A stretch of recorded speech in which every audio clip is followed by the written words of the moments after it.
पितरों की बात सुनकर जरत्कारु को बड़ा शोक हुआ। उनका गला रूंध गया। उन्होंने गदगद वाणी से अपने पितरों से कहा, आप लोग मेरे ही पिता और पितामह हैं।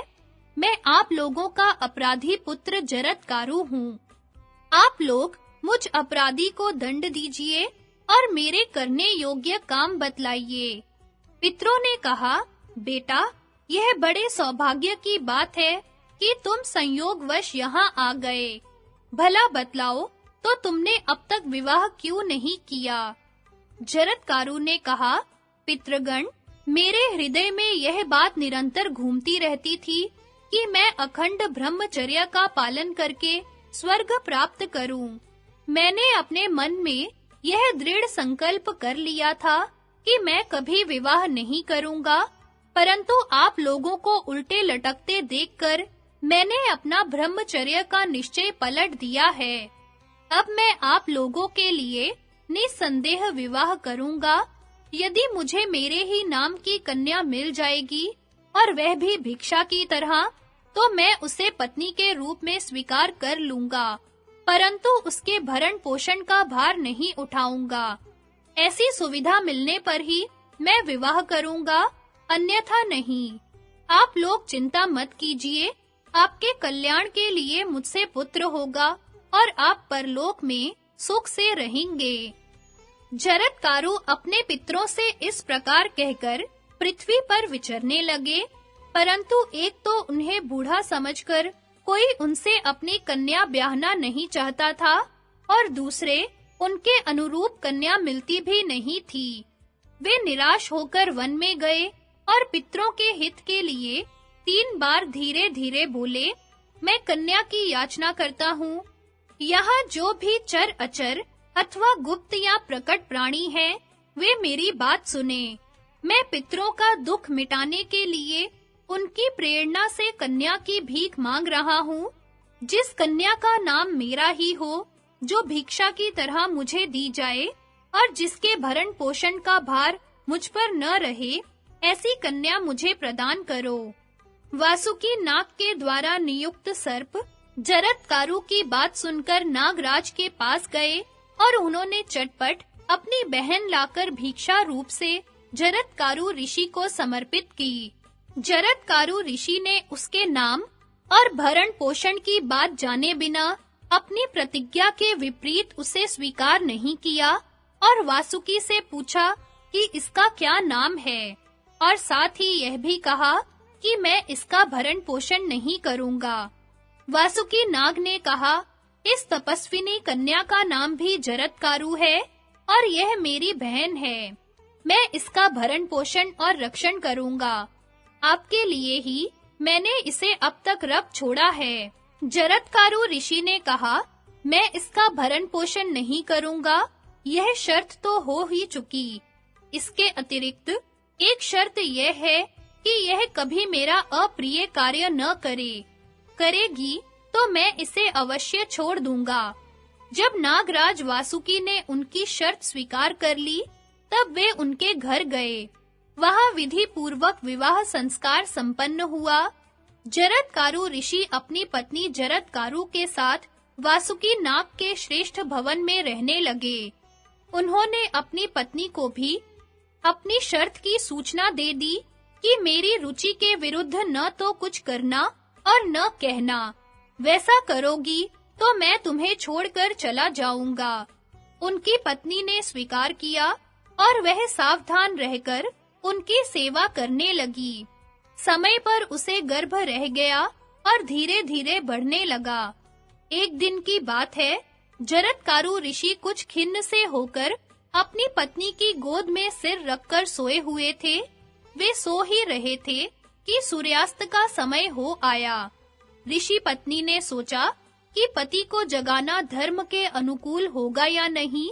वे बड़े कष्ट उठाकर धर्म का पालन करते हैं। कहीं जगाने या न जगाने से मैं अपराधनी तो नहीं हो जाऊंगी। जगाने पर इनके कोप का भय है और न जगाने पर धर्मलोप का। अंत में वह इस निश्चय पर पहुंची कि ये चाहे कोप करे, परंतु इन्हें धर्मलोप से बचाना चाहिए। ऋषि पत्नी ने बड़ी मधुर वाणी से कहा, महाभाग उठिए, सूर्यास्त हो रहा है।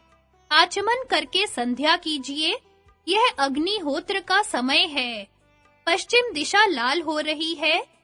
ऋषि जरत्कारु जगे, क्रोध के मारे उनका होंठ कांपने लगा। उन्होंने कहा, सर्पिणी, तूने मेरा अपमान किया है, अब मैं तेरे पास नहीं रहूंगा। जहां से आया हूँ वहीं चला जाऊंगा। मेरे हृदय में यह दृढ़ निश्चय है कि मेरे सोते रहने पर सूर्य अस्त नहीं हो सकते थे। अपमान के स्थान पर रहना अच्छा नहीं लगता, अब मैं जाऊंगा। अपने पति के हृदय में कंपकपी पैदा करने वाली बात सुनकर ऋषि पत्नी ने कहा, भगवन, मैंने अपमान करने के लिए आपको नहीं जगाया है। आपके धर्म का लोप न हो, मेरी यही दृष्टि थी। जरत्कारु ऋषि ने कहा, एक बार जो मुंह से निकल गया वह झूठा नहीं हो सकता। मेरे तुम्हारे बीच इस प्रकार की शर्त तो पहले ही हो चुकी है। तुम मेरे जाने के बाद अपने भाई से कहना कि वे चले गए। यह भी कहना कि मैं यहाँ बड़े सुख से रहा। मेरे जाने के बाद तुम किसी प्रकार की चिंता मत करना। ऋषि पत्नी शोकग्रस्त हो गई, उसका मुंह सूख गया, वाणी गदगद हो गई, आंखों में आंसू भर आए। उसने कांपते हृदय से धीरज धरकर हाथ जोड़ कहा, धर्मज्ञ, मुझ निरपराध को मत छोड़िए। मैं धर्म पर अटल रहकर आपके प्रिय और हित में संलग्न रहती हूँ। मेरे भाई ने एक प्रयोजन लेकर आपके साथ मेरा विवाह किया था, अभी वह पूरा नहीं हुआ। हमारे जाति भाई कद्रू माता के शाप से ग्रस्त हैं। आपसे एक संतान उत्पन्न होने की आवश्यकता है। उसी से हमारी जाति का कल्याण होगा। आपका और मेरा संयोग निष्फल नहीं होना चाहिए। अभी मेरे गर्भ से संतान भी तो नहीं हुई, फिर आप मुझ निरपराध अबला को छोड़कर क्यों जाना चाहते हैं? पत्नी की बात सुनकर ऋषि ने कहा, तुम्हारे पेट में अग्नि के समान तेजस्वी गर्भ है। वह बहुत बड़ा विद्वान और धर्मात्मा ऋषि होगा। यह कहकर ऋषि चले गए। पति के जाते ही ऋषि पत्नी अपने भाई वासुकी के पास गई और उनके जाने का समाचार सुनाया। यह अप्रिय घटना सुनकर वासुकी को बड़ा कष्ट हुआ। उन्होंने कहा, बहन, हमने जिस उद्देश्य से उनके साथ तुम्हारा विवाह किया था, वह तो तुम्हें मालूम ही है। यदि उनके द्वारा तुम्हारे गर्भ से पुत्र हो जाता, तो नागों का भला होता। वह पुत्र ब्रह्मा जी के कथना अनुसार अवश्य ही जन्मेजय के यज्ञ से हम लोगों की रक्षा करता। बहन, तुम उनके द्वारा गर्भवती हुई होना। हम चाहते हैं कि तुम्हारा विवाह निष्फल न हो। अपनी बहन से भाई का यह पूछना उचित नहीं है, फिर भी प्रयोजन के गौरव को देखते हुए मैंने यह प्रश्न किया है। मैं जानता हूँ कि जब उन्होंने एक बार जाने की बात कह दी, तो उन्हें लौटाना असंभव है। मैं उनसे इसके लिए कहूँगा भी नहीं, कहीं वे मुझे शाप न दे दें। बहन, तुम सब बात मुझसे कहो और मेरे हृदय से यह संकट का कांटा निकाल दो। ऋषि पत्नी ने अपने भाई वासुकी नाक को ढाढ़स बंधाते हुए कहा, भाई, मैंने भी उनसे यह बात कही थी। उन्होंने कहा है कि गर्भ है। उन्होंने कभी विनोद से भी कोई झूठी बात नहीं कही है। फिर इस संकट के अवसर पर तो उनका कहना झूठा हो ही कैसे सकता है। उन्होंने जाते समय मुझसे कहा कि नाग कन्याएं, अपने प्रयोजन सिद्धि के संबंध में कोई चिंता नहीं करना। तुम्हारे गर्भ से अग्नि और सूर्य के समान तेजस्वी पुत्र होगा। इसलिए भाई, तुम अपने मन में किसी प्रकार का दुख न करो।